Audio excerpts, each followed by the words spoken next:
Seja muito bem-vindo, muito bem-vinda a mais uma leitura comentada. A proposta aqui não é simplesmente ler um livro do começo ao fim, é fazer uma pausa, caminhar sem pressa e dar atenção àquelas frases que muitas vezes passariam despercebidas numa leitura corrida. Quando desaceleramos, percebemos detalhes, imagens e reflexões que podem dialogar profundamente com a nossa própria vida. Espero que esse momento também inspire você a ler com mais calma e a descobrir no seu próprio tempo tudo o que um bom livro pode revelar.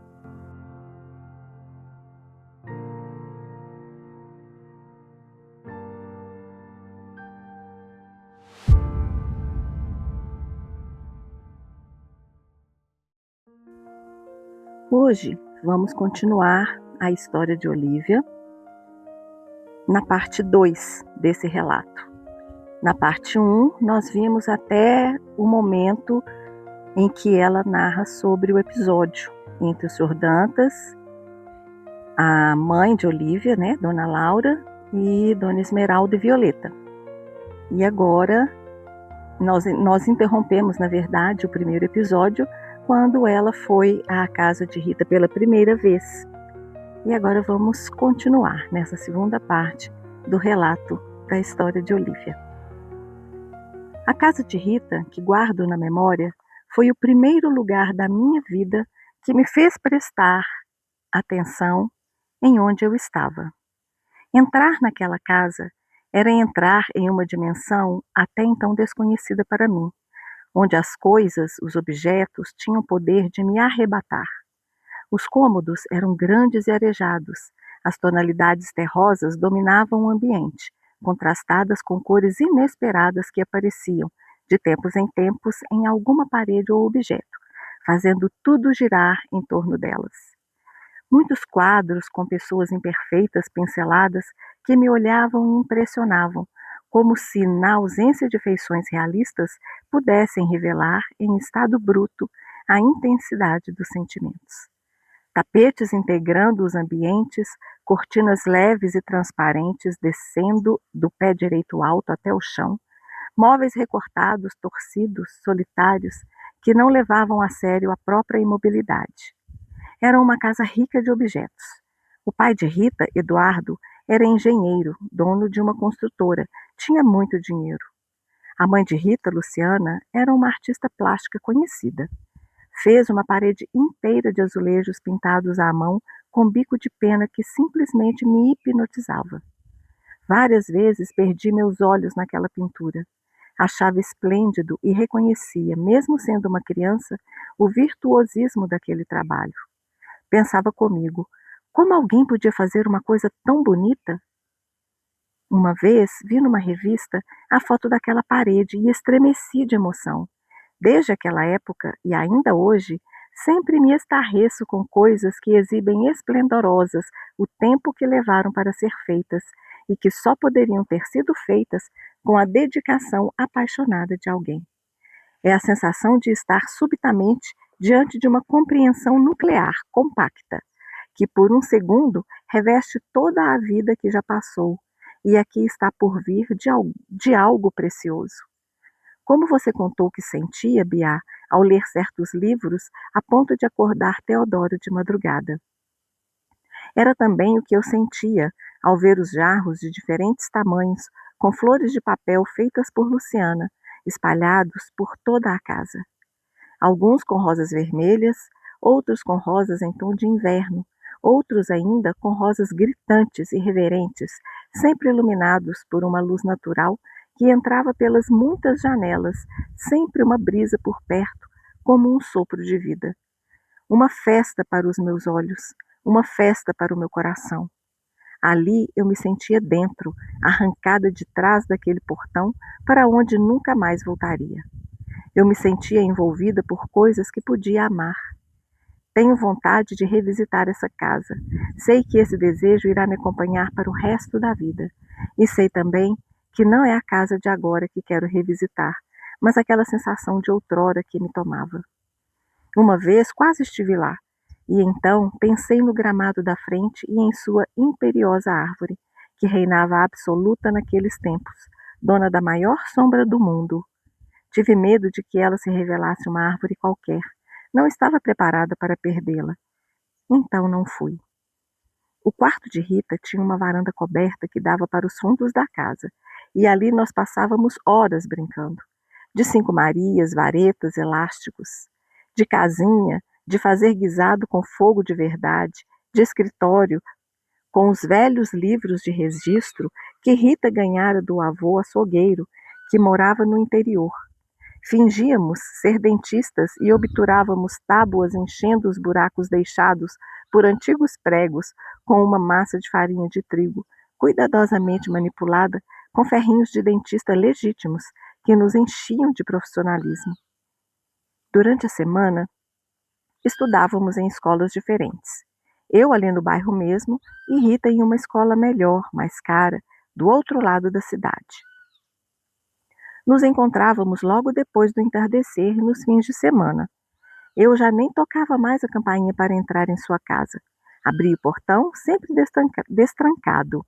Pegava a lateral da casa, dava a volta até os fundos e por uma grade subia até a varanda do seu quarto.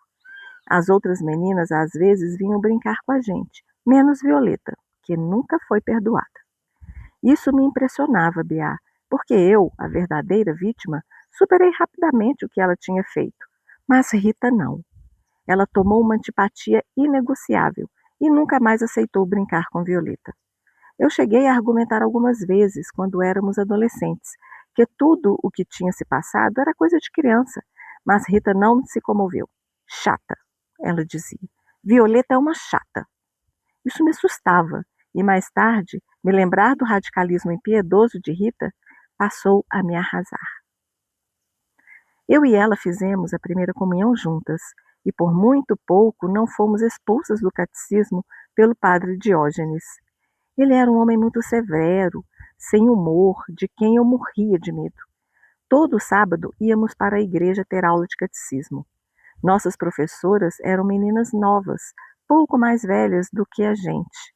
Fazíamos rodinhas, desenhávamos, interpretávamos passagens do Evangelho e levávamos aquilo muito a sério, com ares de quem compreende toda a complexidade da fé. Eu me comovia com a história de Jesus e enchia meu coração com promessas de ser uma pessoa boa. No final de toda a aula, o padre Diógenes aparecia e éramos obrigadas a rezar o terço. Um momento insuportável para nós.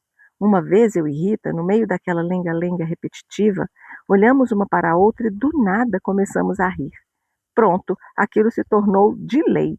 Se a gente se olhasse, vinha uma vontade incontrolável de rir. Quando acontecia, o padre nos fuzilava com os olhos. Nós apertávamos a boca e as pernas e dávamos um jeito de conter o riso. A professora, apreensiva, começou a nos separar das rodas de terço, tentando evitar o que o padre Diógenes começava a considerar uma falta de respeito inconcebível. Parecia de propósito, mas não era, juro. Se tornou uma compulsão. Um dia, sabe-se lá por quê, a gente se olhou e não teve jeito. O riso veio com uma força descomunal.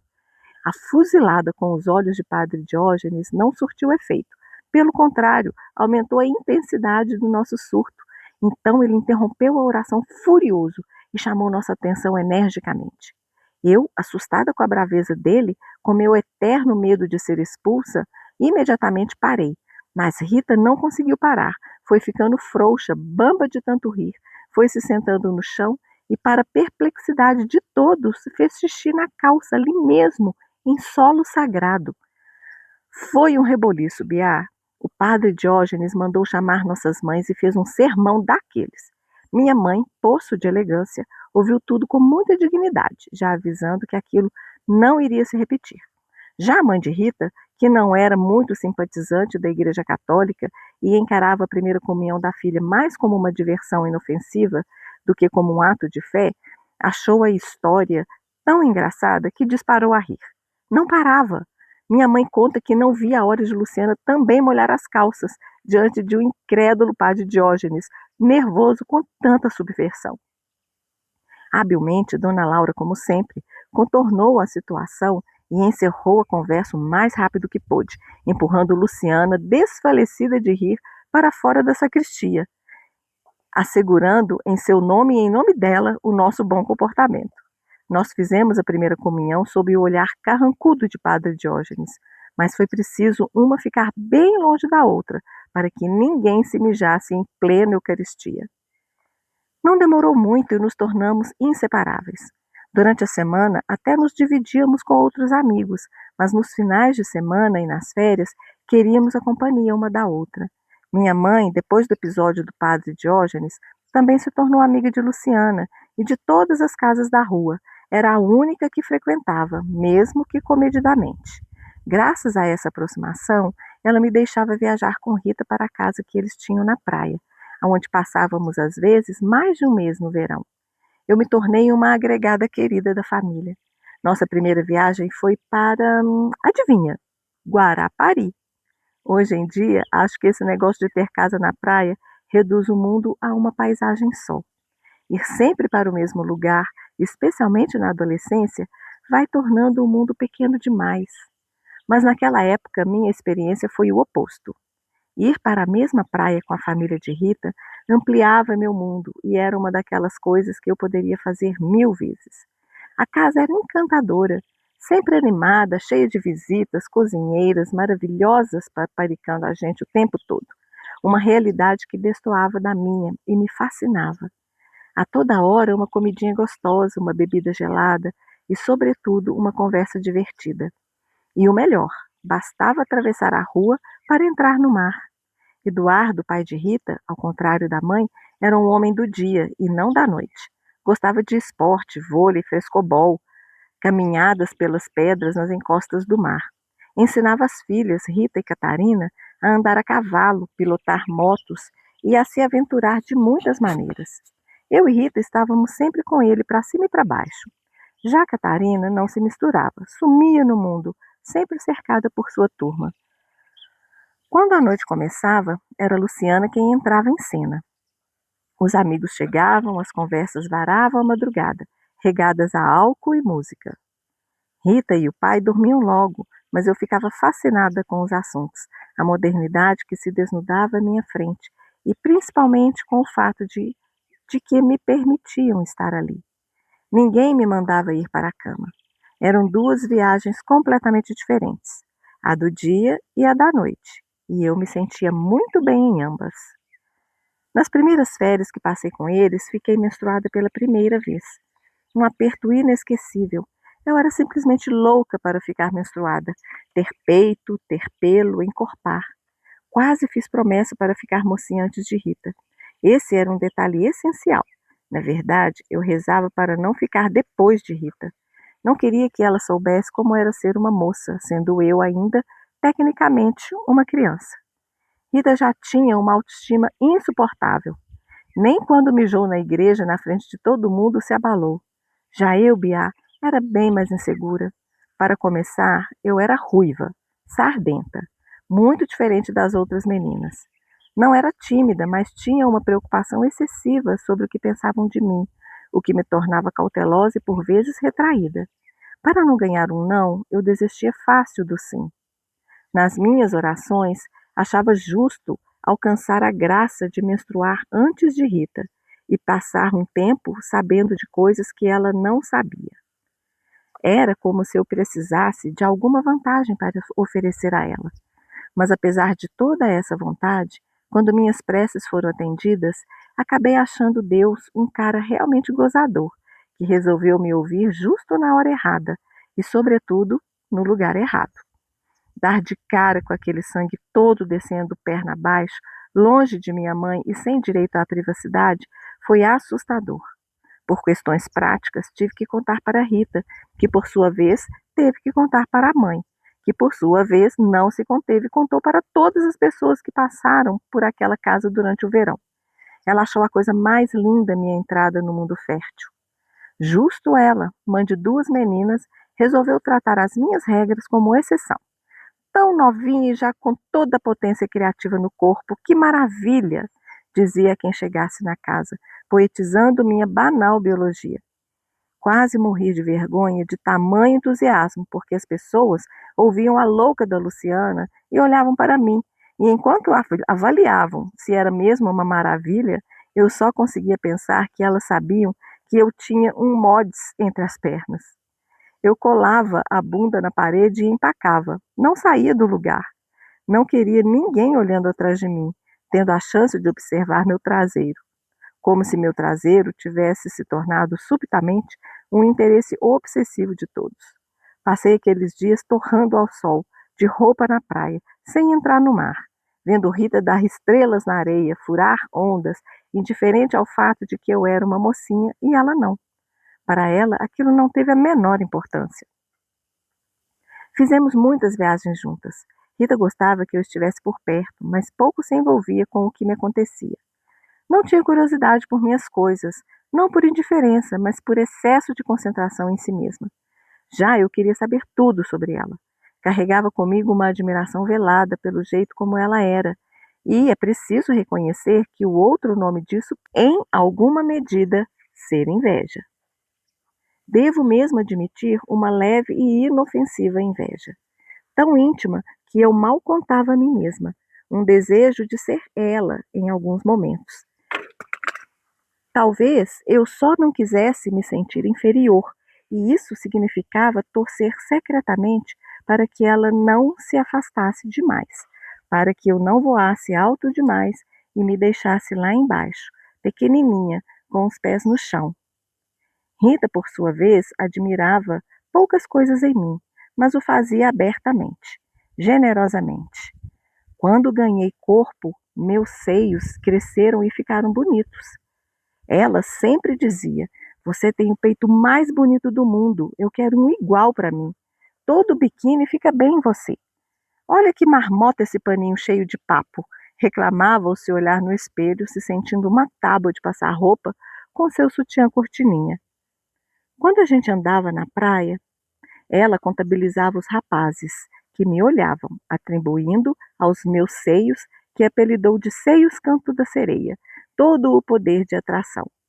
Eu dizia: "Tem também os meus olhos verdes", ao que ela prontamente rebatia: "Isso eu posso superar." E podia mesmo, porque Rita tinha olhos molhados, seguramente mais poderosos do que qualquer par de seios. Essa loucura de ter peito rendeu uma das histórias mais divertidas que vivemos. Uma vez, Bia, ela encheu o sutiã do biquíni de areia e atravessamos a praia inteira, duas peitudas elegantes andando para lá e para cá. No caminho, uns rapazes vieram conversar e nós ficamos ali jogando charme, paquerando, até combinarmos de encontrar no dia seguinte. E no dia seguinte, lá estávamos nós, no local marcado, eu, Rita, e seu formidável peito 42. Conversa vai, conversa vem, ela e um dos rapazes começaram a ficar claramente interessados um no outro. Acabaram se beijando e, na emoção daquela sedução, entraram no mar. O peito de Rita escorreu barriga abaixo. Na hora foi quase trágico, mesmo para ela, que tinha uma autoestima inabalável, a situação foi constrangedora. Ninguém disse nada, mas era óbvio que ela tinha perdido um par de peitos no mar. Os rapazes se foram e o resto das férias nós passamos fugindo deles. Rimos muitas vezes desse vexame que ela chamava de o dia em que eu quis morrer para sempre. Fico pensando que eu também tive meu dia de querer morrer para sempre, Bia. Rita estava lá e não teve a menor graça. Nosso jeito de nos cumprimentarmos se tornou marcante em nossa amizade. Começou no dia em que Rita girou os braços abertos no gramado de casa, até cair tonta no chão, e logo depois me acenou, ainda desequilibrada, ao se levantar e me ver pela primeira vez. Desde então, quando a gente se via, ela inventava alguma coisa para fazer com as mãos, um jeito de corpo, uma balançada de cabeça, e eu correspondia, repetindo exatamente o que ela fazia, onde quer que estivéssemos. Quando eu subia na grade que dava para o quarto dela, bastava pisar na varanda para ela já improvisar um movimento. Podíamos estar sozinhas ou acompanhadas. Não era algo que fazíamos para os outros verem. Aquilo era entre nós. Mas com o tempo fomos notando que as pessoas ficavam curiosas, atraídas com nossa cumplicidade brevemente coreografada. Prestavam atenção, não conseguiam tirar os olhos, sorriam e, se o movimento era mais elaborado, chegavam a assoviar, bater palmas, fazer barulho. Aquilo nos envolvia numa atmosfera interessante, nos dava personalidade, um certo charme. À medida que fomos nos tornando moças, começou a virar uma estratégia para fazer amigos, chamar atenção, paquerar. Rita tinha o pulso do ambiente na mão e era boa nisso. Sabia o que cabia fazer em cada lugar. Maior, menor, mais visível, mais discreto, mais alegre, mais contido. Ela sempre dava o tom. Às vezes me olhava fazendo algum movimento e eu sabia que estava tentando acertar outra pessoa, impressionar alguém. Às vezes, combinávamos de chegar separadas nos lugares só para termos a chance de dar nosso pequeno show. Algumas amigas tentaram imitar, fazer parte daquilo, mas só funcionava entre ela e eu. Isso nos aproximava, nos dava a sensação de termos alguma coisa especial nos ligando para sempre. Eu conseguia saber como Rita estava só pelo movimento que ela fazia. E mesmo quando ficávamos muito tempo sem nos ver, por causa da rotina da escola, de outros amigos e até namorados, quando nos encontrávamos e nos cumprimentávamos, acontecia um resgate rápido da intimidade. Mas talvez, Bia, eu estivesse enganada. Talvez eu tenha imaginado mais do que era, desejado demais. Alguma coisa definitivamente me escapou. Nunca duvidei da nossa amizade. Ela fez coisas que só um amigo de verdade faz. Uma vez, Rita chegou de surpresa na minha casa e era sempre uma surpresa quando ela aparecia por lá, porque normalmente era eu quem ia à casa dela. Nesse dia, ela simplesmente entrou e viu minha mãe chorando, num dos raros momentos de descontrole que vi minha mãe ter na vida. Ela tinha sido demitida do banco. Minha mãe se desculpou e saiu da sala, tentando se recompor, e me deixou ali com Rita, ainda atordoada com a notícia, sem que eu mesma entendesse exatamente as consequências do que tinha acontecido. Nós tínhamos uma vida relativamente tranquila. Meu pai nos deixara uma pequena reserva de dinheiro. Mesmo assim, minha mãe sempre precisou trabalhar para dar conta das despesas do dia a dia. Mas não era só por isso que o trabalho era importante. Ela gostava do que fazia e sempre foi uma mulher ativa. Embora o nosso sustento fosse motivo de preocupação, naquele momento não era a principal causa do desespero da minha mãe. Ela estava se sentindo injustiçada. Mais uma vez, ser uma mulher bonita e atraente trazia problemas para as nossas vidas. Parecia o diabo de uma sina da qual ela não conseguia se livrar. Tudo começou com o tal diretor do banco, aquele que o senhor Dantas vira na porta lá de casa, Antônio Nelson Amadeu, que era apaixonado pela minha mãe antes mesmo de ela se casar com meu pai. Ficou sabendo que ela havia ficado viúva.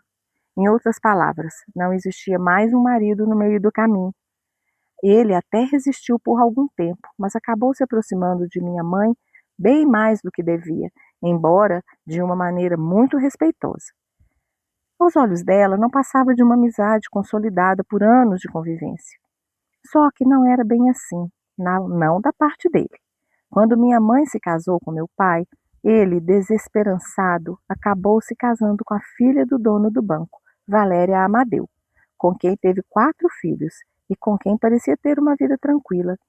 Para minha mãe, esse fato era suficiente para que não houvesse espaço para mal-entendimentos sentimentais entre eles. E assim a vida seguiu durante anos. Acontece, Bia, que a convivência entre os dois foi reavivando nele um sentimento intenso que com o tempo se tornou indomável. Um dia ele se declarou. Minha mãe cortou a conversa pela raiz. Você é um homem casado. Por favor, não me confunda com uma mulher capaz de se relacionar com um homem casado. Somos amigos e é o que podemos ser. Você sabe, Bia, que cada um ouve com o ouvido que tem. Se ser casado era o impedimento para minha mãe estar com ele, só restava a ele se separar e ficar desimpedido. E foi o que ele fez. Chegou em casa e pediu a separação. A mulher apertou daqui, apertou de lá, descobriu que o pivô da discórdia se chamava Laura e trabalhava no banco. Enquanto isso, ele se apresentou disponível para minha mãe, dizendo que já não havia mais empecilho para que eles finalmente ficassem juntos.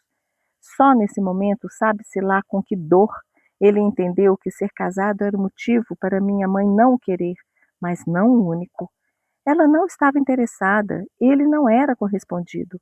Antônio Nelson voltou para a esposa a tempo de encontrar as portas abertas e para fazê-la acreditar que voltara por ela e por nenhuma outra razão, deixou minha mãe ser sacrificada no banco sem levantar um dedo para defendê-la. Foi isto que Rita presenciou quando entrou na minha casa, o choro de uma mulher injustiçada com a brutal violência das pessoas de bem. Eu expliquei a ela o lado aparente das coisas, que minha mãe acabara de ser mandada embora do banco, estava sem trabalho e não sabíamos o que seria de nós. Não me esqueço da expressão comovida que vi no rosto de Rita. Fiquei tão encantada com a atenção que ela me deu, com a solidariedade que manifestou, que carreguei nas tintas do drama. Chorei, repetindo entre lágrimas: não sei o que vamos fazer. Poucos dias depois, minha mãe começou a trabalhar na consultora do Eduardo, pai de Rita. Nunca falamos sobre isso, mas eu sei que foi ela quem nos ajudou. Rita era minha amiga, Bia. Gostava de mim. Nossa história mudou quando ela começou a estudar para o vestibular. O vestibular naquela época, você bem sabe, era um massacre. Ela tinha decidido fazer engenharia, um dos cursos mais disputados, com mais candidatos por vaga. Só interessava a Universidade Federal, a mais cobiçada. Qualquer outra coisa seria menos.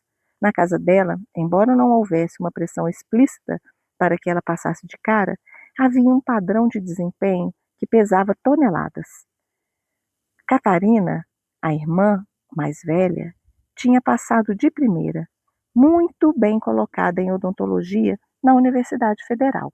O pai era um engenheiro respeitado, dono de uma grande empresa. A mãe, uma artista reconhecida. E ela, Rita, estudava em uma das melhores escolas da cidade. Apenas esperava-se que ela passasse. Rita tentava aparentar uma postura indiferente, como se não se preocupasse, mas com o tempo começou a imaginar a possibilidade de não passar e se inquietou. Começou a se dedicar de uma maneira quase doentia, sem trégua. Abriu mão de sair, de encontrar os amigos, de namorar. Estudava dia e noite sem descanso. Apenas eu continuei a frequentar sua casa. Subia a grade, entrava direto no quarto. Ela fazia um oi cada vez mais objetivo. Às vezes só levantava a mão sem sequer me olhar. Eu logo sentia qual era o estado de espírito do dia. Correspondia ao movimento, atravessava o quarto sem dizer nada, no propósito de não a incomodar, e seguia pela casa até a saída. Se encontrasse alguém no caminho, parava para uma conversa. Foi em uma dessas oportunidades que acabei me aproximando de Catarina. Ao longo de todos os anos em que eu e Rita fomos amigas, ela nunca tinha nos dado muita confiança, mas tratava como as crianças que éramos, querendo uma boa distância da nossa falta de hormônios. A diferença de idade entre nós era grande, 5 anos, em uma fase da vida em que os mais velhos não querem se misturar com os mais novos. Mas num desses dias em que Rita estudava, Catarina me viu saindo do quarto e veio conversar comigo. Tivemos uma afinidade imediata. Isso começou a se repetir tanto que eu chegava no quarto de Rita, impregnado de seriedade e tensão, já desejando sair e me encontrar com Catarina. Numa dessas ocasiões, Catarina me pediu para ajudá-la a fechar seu vestido, uns 50 botõezinhos cobertos de tecido diante de suas respectivas alcinhas, mínimas ao longo das costas. Enquanto eu lutava para fazer aqueles botões passarem pelas pequenas alças, que pareciam menores do que eles, ela me envolveu em uma deliciosa intriga. Nesse dia em especial, senti como se fôssemos velhas amigas. Ela parecia depender de minhas opiniões para formular as delas. Perguntou se estava bonita, se eu gostava do seu vestido, confessou estar nervosa porque ia se encontrar com Vitor, um rapaz que trazia com ela a reboque toda uma confusão. Fomos para o seu quarto e ela me contou em detalhes o que tinha acontecido entre eles, de um jeito tão divertido que eu poderia ouvi-la para o resto da vida. A história toda havia começado quando a melhor amiga dela, Cibele, uma garota de parar o trânsito, segundo insistentes observações, pediu que Catarina sondasse e despistadamente se o tal rapaz Vitor tinha uma queda por ela. Catarina se dispôs a levar a cabo a missão que lhe fora confiada, sem nunca antes ter reparado em Vitor, pôs o olho nele, cheia de boa vontade, de facilitar as coisas para a melhor amiga. Repara aqui, repara ali, notou que Vitor lembrava Mick Jagger no auge de sua beleza. Mais no jeito do que nos traços, embora tivesse uma boca com a mesma qualidade, dizia ela, enfatizando ainda, impressionadíssima, o quanto o popstar, em versão acessível, se sentia à vontade sem camisa, com efeitos excitantes sobre todas as garotas. Isso não era bom, pressentiu. Como não tinha reparado antes, foi a pergunta que não demorou a se fazer. Os rapazes, na descrição acalorada de Catarina, andavam em bando com suas motocicletas e as meninas ficavam pelo caminho esperando ansiosas que eles se aproximassem. A iniciativa cabia exclusivamente a eles. No fim de tarde ensolarado, elas estavam numa roda próxima a um bar quando Vitor desceu de sua moto, desfilando um corpo moreno e bem feito, vestindo calça jeans e camiseta branca. Foi logo tirando a camiseta, puxando pela nuca sem virá-la do avesso, e a dependurou displicente no cós da calça. Pegou uma garrafa de água no bar e, antes de beber, jogou sobre a cabeça, balançando o cabelo comprido com energia. As gotinhas saíram rolando no ar em câmera lenta e bateram todas em Catarina, que, em vez de reclamar com gritinhos finos, como a maioria das moças faria, valorizou a oferta com um sincero gemido, passando com alegria as mãos no corpo. Vitor observou e reagiu. Repetiu a operação água na cabeça, se aproximando com a descarada intenção de continuar molhando Catarina. Ele veio com aquele corpo todo sem camisa na minha direção, disse ela, assumindo que naquele momento suspeitou que poderia se apaixonar, mas ignorou prontamente, fiel ao pacto de que Cibele tinha visto primeiro. O fato é que depois desse dia do banho de água, Vitor e Catarina passaram a se cumprimentar de um outro jeito, como quem divide um passado. Alguma coisa começou a acontecer entre eles, mesmo que nada de concreto acontecesse. Catarina não era bonita, Biá, mas era imperdível. Atraente, alta, magra, olhos expressivos sempre contornados de preto, boca carnuda e voluptuosa, o cabelo comprido, sedoso e desorganizado. Rita dizia que ela penteava os cabelos com a ponta dos dedos, nada de escova ou pentes, o que dava a eles um aspecto selvagem. Suas mãos eram longas e cativantes. Usava bota em todas as estações do ano, fizesse chuva ou sol, de vestido leve ou de casaco pesado, no verão ou no inverno, não importava. Isso resultava em um bocado de estilo, meio hippie, muitas vezes atribuído ao fato de ter uma mãe artista, sendo evidente o contraste com as outras moças mais padronizadas, escovadas e bem comportadas. Catarina carregava uma ousadia confiante e perturbadora. E foi assim, Biá, no alto engano de representar os interesses da amiga, que certo dia ela se desagarrou da roda de moças e foi num impulso puxar conversa com Vitor.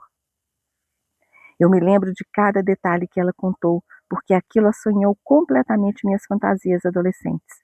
Ele estava sentado na moto estacionada do outro lado da rua, provavelmente esperando algum amigo aparecer. Ela caminhou até ele com a suposta coragem dos desinteressados, sem antever que sairia de lá com uma irremediável fraqueza pelo rapaz. Chegou fazendo uma pergunta banal, só para puxar assunto. Bonita sua moto. Você já caiu alguma vez? Nunca. Jamais, em tempo algum, brincou Vitor, distribuindo de cara todo o seu charme. É tranquilo. Quer dar uma volta? Catarina ficou desconcertada com o convite. Quis aceitar, mas olhou para o outro lado da rua, onde estavam suas amigas, inclusive Cibele, e constatou que o que era antes uma rodinha de moças se tornara uma linha de pessoas congeladas, umas ao lado das outras, todas de boca aberta, olhando na direção dos dois.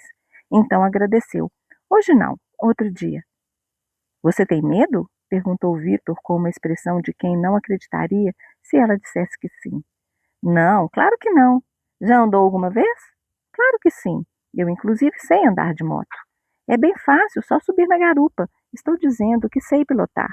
Não acredito, provocou ele, cheio de sedução. Quer apostar? Disse ela com olhos desafiadores. E a aposta foi feita, Biá. Se Catarina ganhasse, eles iriam comer pizza, enquanto Vitor responderia a todas as perguntas que ela fizesse. Todas? Quis saber ele, com escancarada malícia. Todas, ela confirmou, séria, sustentando para si mesma estar ali por Cibele. Catarina, então, subiu naquela moto e, com aparente destreza, saiu andando, sem ousar olhar o impacto que havia causado do outro lado da rua. Quando completou a volta no quarteirão, parando exatamente onde havia arrancado, Vitor veio festejando a própria derrota. Te pego na sua casa amanhã às 7. Conforme combinado, você vai comer pizza e eu vou responder perguntas. Você sabe onde moro? Quem não sabe? Disse ele, pegando na mão de Catarina e passando de leve o dedo indicador no antebraço dela, naquela pele fina que nunca toma sol, entre o pulso e a veia preferida dos exames de sangue. Aquilo, segundo ela, Biá, fez suas pernas bombearem, seu rosto corar. Sentiu que estava perdida e reagiu atrapalhada, com as faces pegando fogo. Não me lembrava de sermos tão... Daqui para frente você vai se lembrar, disse Vitor, seguro e safado, arrancando com a moto. Foi o que me contou uma entusiasmada Catarina, a essa altura apertando com toda a força meu braço, para enfatizar o quanto aquilo mexeu com ela. Quando ele sumiu de vista, ela se deu conta de que estava em apuros. Manteve o quanto pôde as costas viradas para as amigas, passando o pé em uma pedrinha solta no chão, sabendo que mais cedo ou mais tarde ia ter que se virar, atravessar a rua, de volta e encarar, sabe-se lá com que cara, a fúria justa de todas. Respirou fundo, firmou os pés na bota e caminhou com aquele maldito vestido que, segundo ela, não tinha um bolso sequer para apoiá-la em um momento tão difícil. Mal pôs o pé no passeio, ouviu a voz indignada de Cibele. Pensei que você fosse minha amiga. Eu sou, respondeu enfática. Você sabe muito bem que eu gosto dele. Eu sei, concordou. Gosto muito. Muito, concordei novamente, para a mais completa irritação de Cibele. E aí você vai lá e dá em cima dele? Isso é traição. Eu não dei em cima dele, Si. Ah, não? O que é que você fez então? Cá! Fui lá conversar com ele. Para quê? Para saber se ele estava interessado em você. Foi você quem me pediu, lembra? E aí? E aí? E aí? E aí que, pelo amor de Deus, se por acaso alguém já passou o dedo aqui no seu braço? Perguntou Catarina num arrobo de sinceridade, a uma Cibele completamente chocada com a direção da conversa.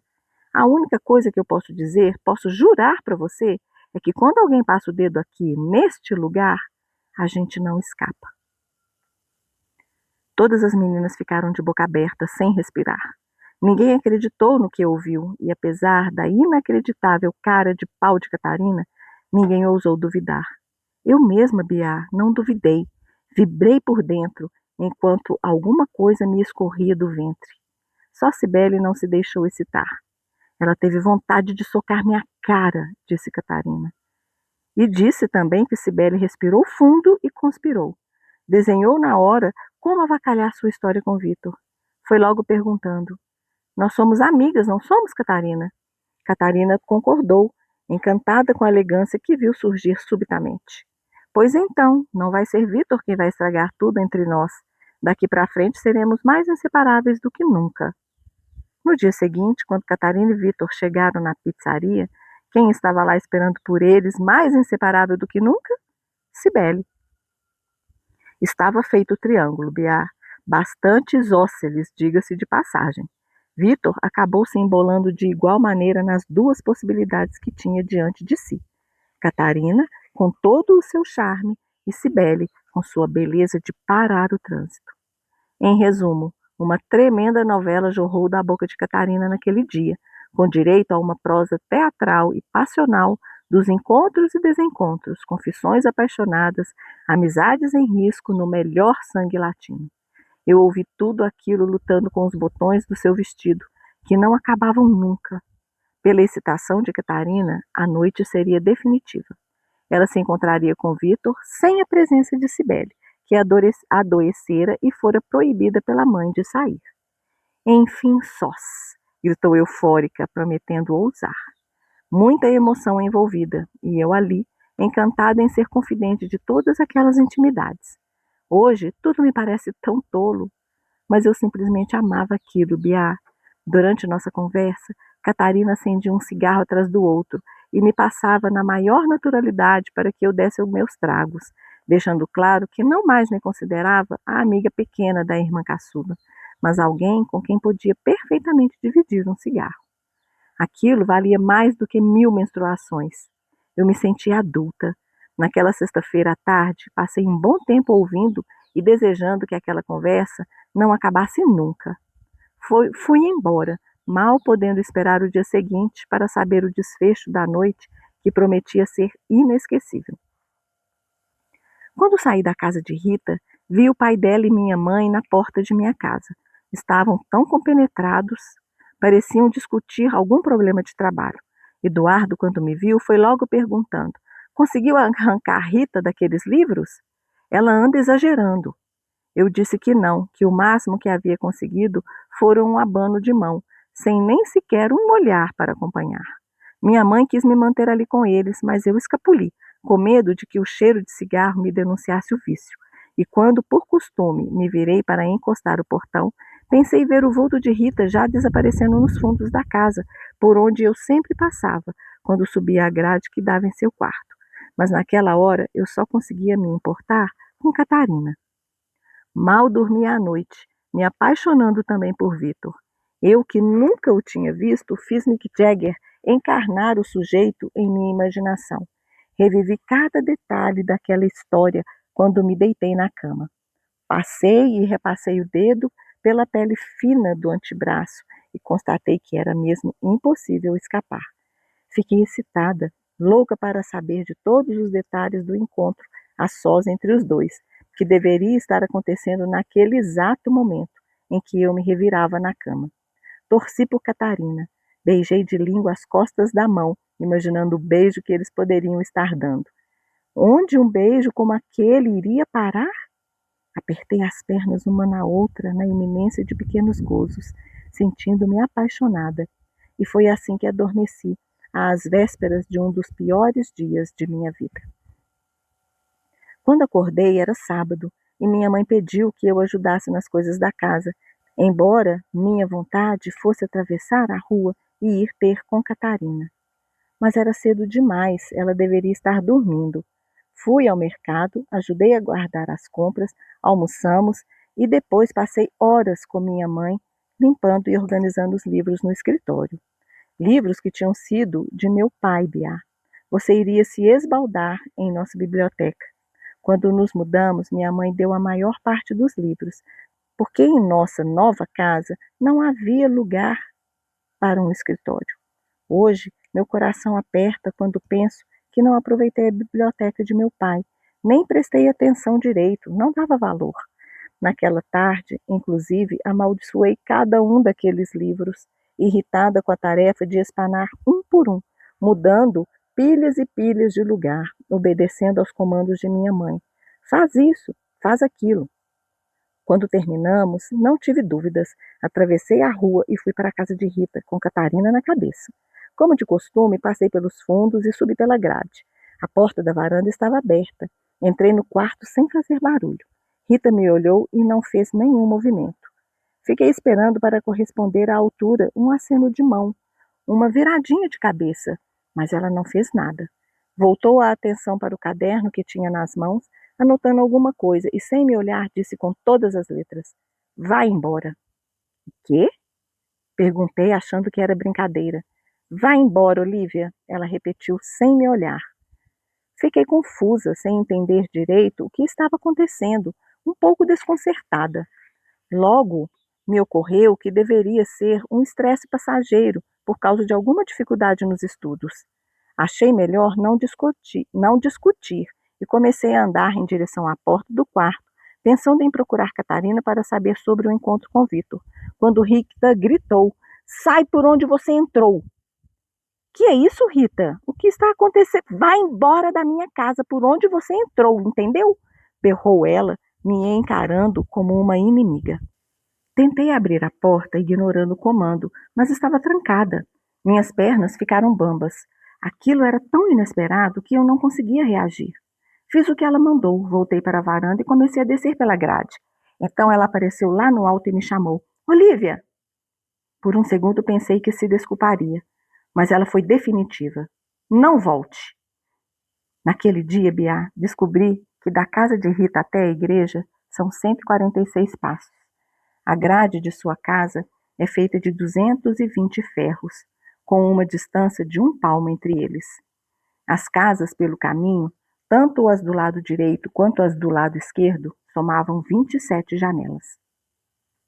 Eu contava e recontava os passos, as grades, as janelas, indo e vindo sem parar.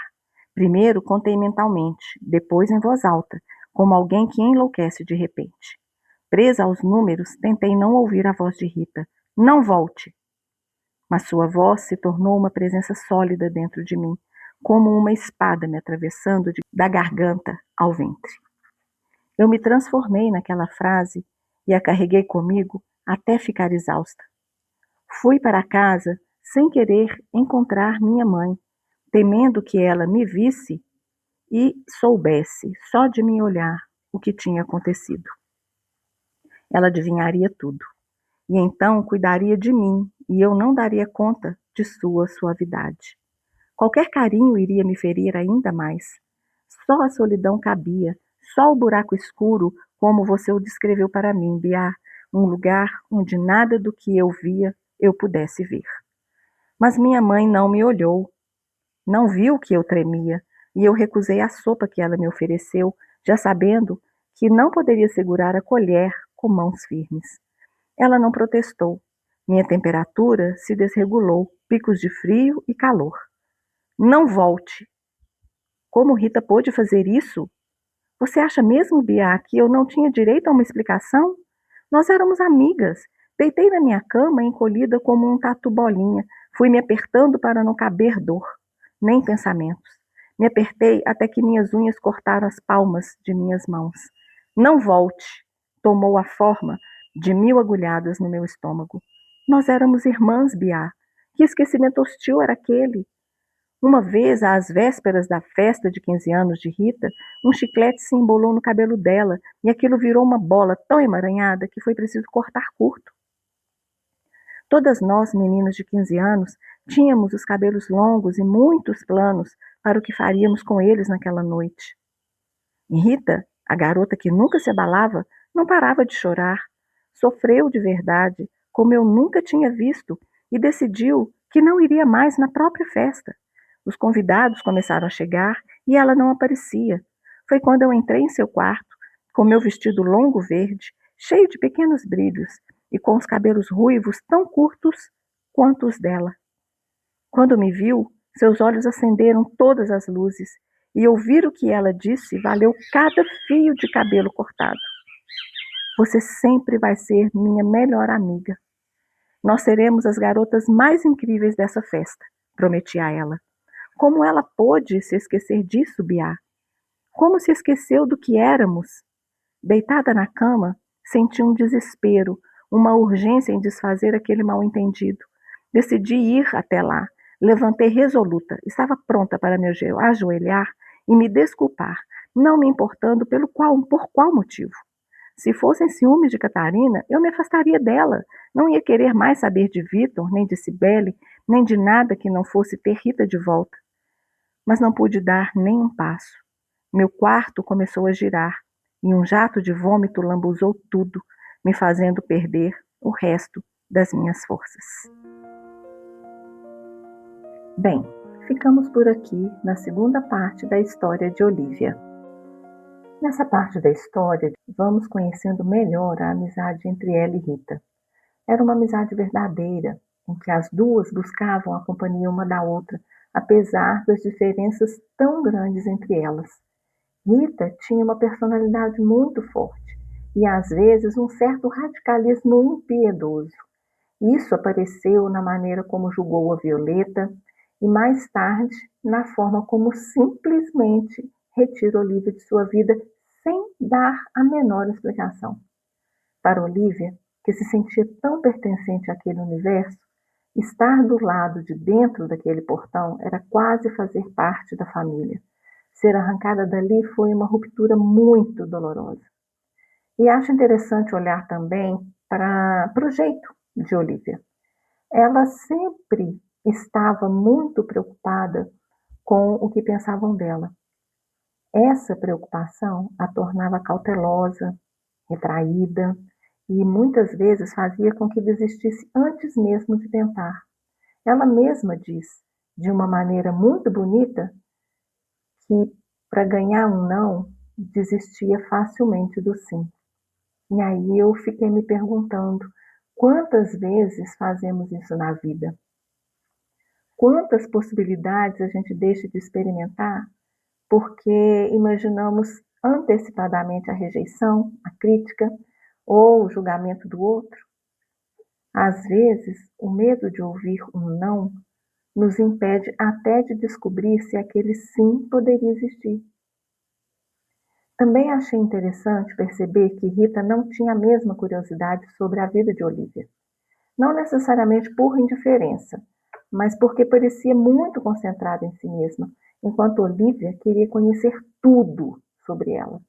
E havia, da parte de Olivia, uma certa inveja, como ela mesma admite, um desejo de ser como Rita.